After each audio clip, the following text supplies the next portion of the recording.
হরে কৃষ্ণ। সুধী গৌর ভক্তবৃন্দ, জয় শ্রী গুরুদেব, জয় শিল প্রভুপাদ, জয় রাধা মাধব কি জয়। আজ আমরা পবিত্র কামদা একাদশীর ব্রত মাহাত্ম্য পর্যালোচনা করব। চৈত্র মাসের শুক্লপক্ষের কামদা একাদশী ব্রত মাহাত্ম্য বরাহ পুরাণে বর্ণিত হয়েছে। মহারাজ যুধিষ্ঠির বললেন, হে বাসুদেব, আপনি কৃপা করে আমার কাছে চৈত্র মাসের শুক্লপক্ষের একাদশীর মহিমা কীর্তন করুন। শ্রীকৃষ্ণ বললেন, হে মহারাজ, এই একাদশী ব্রত সম্পর্কে এক বিচিত্র কাহিনী বর্ণনা করছি, আপনি এক মনে তা শ্রবণ করুন। পূর্বে মহর্ষি বশিষ্ঠ মহারাজ দিলীপের কৌতূহল নিবারণের জন্য এই ব্রতকথা কীর্তন করেছিলেন। ঋষি বশিষ্ঠ বললেন, হে মহারাজ, চৈত্র মাসের শুক্লপক্ষের একাদশীর নাম কামদা। এই তিথি পাপনাশক ও পুণ্যদায়িনী।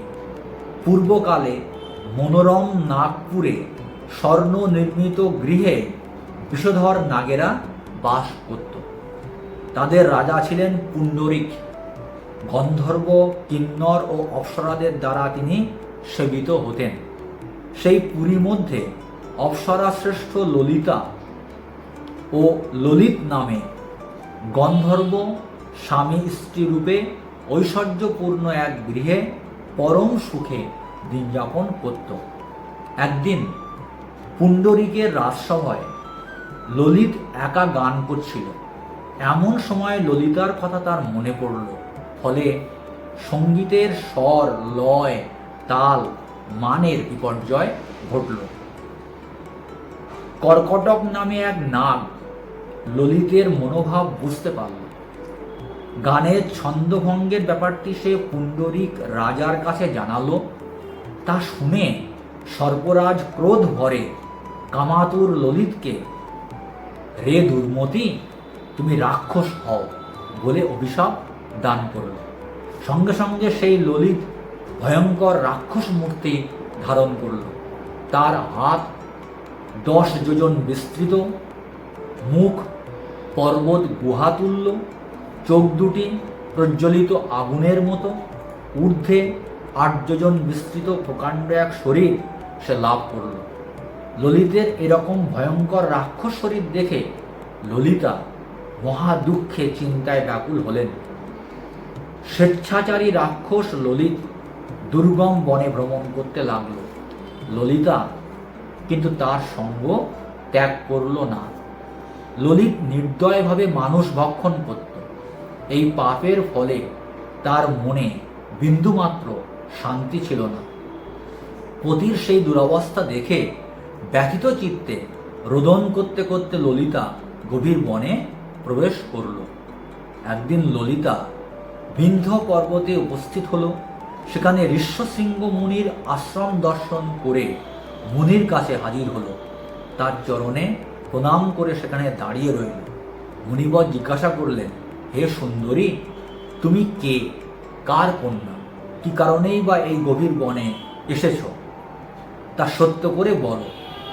তদ উত্তরে ললিতা বলল, হে প্রভু, আমি বীরধন্যা গন্ধর্বের কন্যা। আমার নাম ললিতা। আমার পতির পিশাচত্ব দূর হয় এমন কোনো উপায় জানবার জন্য এখানে এসেছি।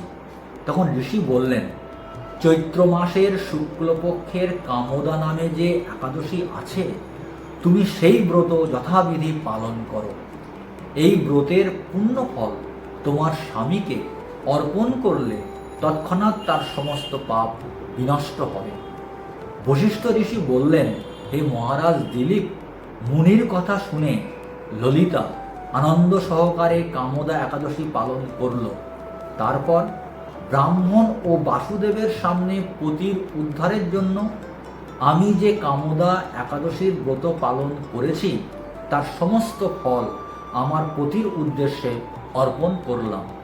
এই পুণ্যের প্রভাবে তার পিশাচত্ব দূর হোক, এই কথা উচ্চারণ মাত্রই ললিত সাপমুক্ত হয়ে দিব্য দেহ প্রাপ্ত হল। পুনরায় গন্ধর্ব দেহ লাভ করে ললিতার সাথে সে মিলিত হলো।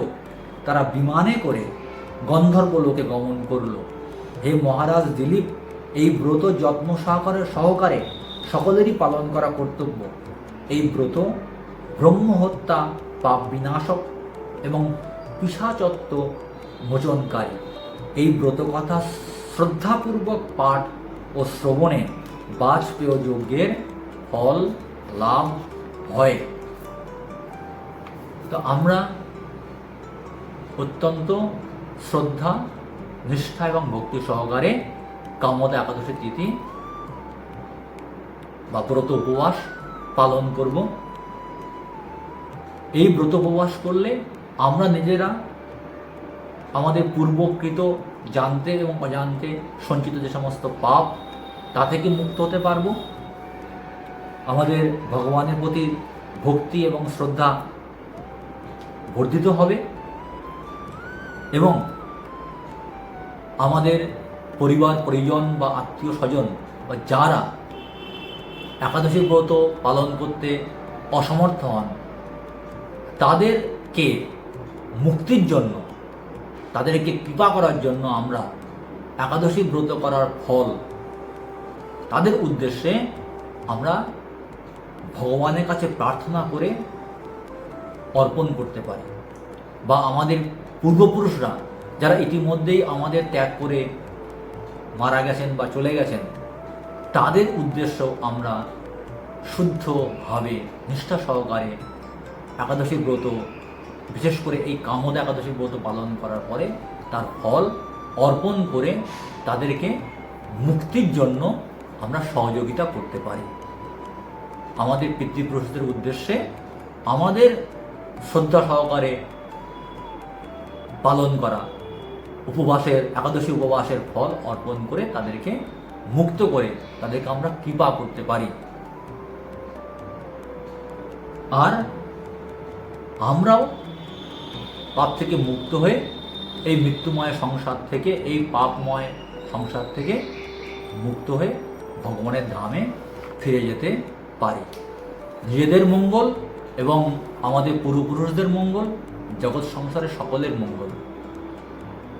তাই একাদশী ব্রত নিষ্ঠা সহকারে পালন করা সকলেরই কর্তব্য। হরে কৃষ্ণ।